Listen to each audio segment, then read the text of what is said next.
Dears, welcome to catalyst education. അപ്പോൾ മക്കളെ, നിങ്ങളുടെ +1 ക്ലാസ്സസ് ഒക്കെ സ്റ്റാർട്ട് ചെയ്തിട്ടുണ്ട് അല്ലേ? നിങ്ങൾക്ക് എന്ത് ചെയ്തിട്ടുണ്ടാവും, ഒരു ആദ്യത്തെ ചാപ്റ്റർ ഒക്കെ തുടങ്ങി വരുന്നുണ്ടായിരിക്കും. സോ +1 ബിസിനസ് സ്റ്റഡീസിനെ പറ്റി പറയാനാണ് നമ്മൾ ഇന്ന് ഈ ഒരു വീഡിയോ ആയിട്ട് വന്നിട്ടുള്ളത്.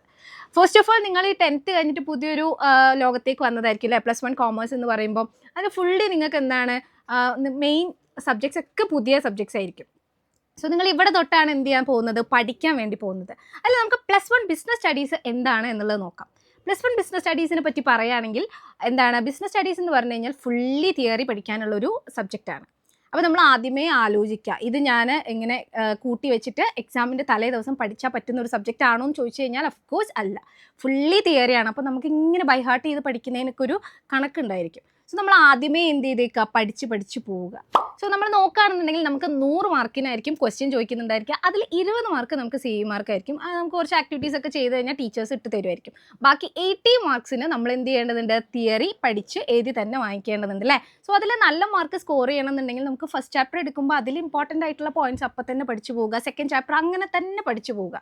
സോ നമ്മളിവിടെ ബേസ് ആയിട്ടുള്ള കാര്യങ്ങളായിരിക്കും പഠിക്കുന്നുണ്ടായിരിക്കും ബിസിനസ് സ്റ്റഡീസിൽ. ബിസിനസ് എന്താണ്, കോമേഴ്സ് എന്താണ്, അതിൻ്റെ പ്രത്യേകതകൾ എന്തൊക്കെയാണ്, different forms of business organisations എന്തൊക്കെയാണ്, ബിസിനസ്സിൻ്റെ സർവീസസ് ഏതൊക്കെയാണ്, small and medium and large enterprises എന്ന് പറഞ്ഞാൽ എന്തൊക്കെയാണ്, ഇൻ്റർനാഷണൽ ട്രേഡിൽ എന്തൊക്കെയാണ് വരുന്നത്. സോ ഇത്തരത്തിലുള്ള ബേസ് ആയിട്ടുള്ള കാര്യങ്ങളാണ് നമ്മൾ +1 ബിസിനസ് സ്റ്റഡീസിൽ പഠിക്കുന്നുണ്ടായിരിക്കുക. അത് അപ്പോൾ പഠിച്ച് അതുപോലെ തന്നെ റെഗുലർ ആയിട്ട് എന്ത് ചെയ്തുകൊണ്ടിരിക്കുക, നമ്മളൊന്ന് ഫോളോ അപ്പ് ചെയ്തുകൊണ്ടേ ഇരിക്കുക.